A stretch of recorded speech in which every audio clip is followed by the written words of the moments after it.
管官突然发烧了，刚才给我打电话，所以我现在请假去医院去看一下，防止他挂水的时候要吃什么东西、喝什么东西不方便去买。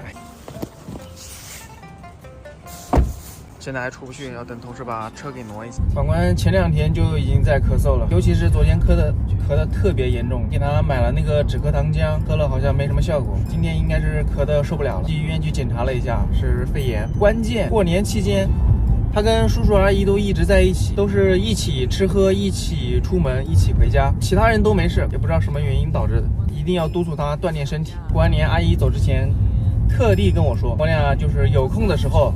不要晚上天天就窝在沙发上面玩手机，多出去锻炼，多出去跑步，真的要注意一下身体健康问题。因为现在钱也赚不到，但是不能把身体给搞坏了，身体搞坏了真的是啥都完蛋。现在去医院里面，我把口罩也戴好，家里面总得有一个能做饭的吧。前后脚，你现在咳咋样？咳不动了，咳不动了。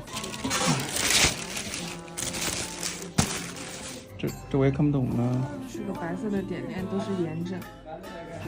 那就不是很多吗？非常多。健康的就啥也没有是吧？对，健康就没有炎症。医生有没有跟你说可能是什么原因呢？没有，我问了，因为没给我抽血。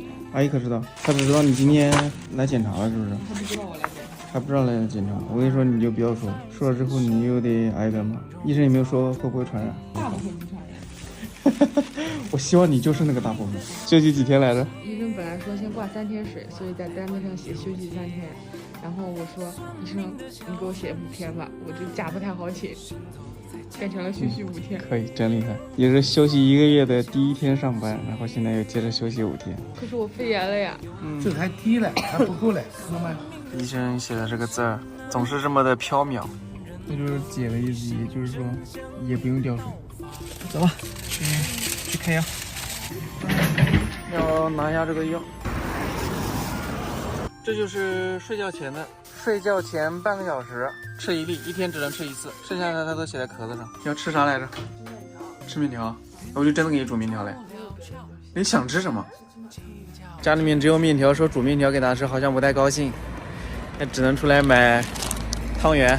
照顾病号就是照顾心情啊，想吃就买呗。照顾病号的爱心汤圆，照顾病号的一天，下期见。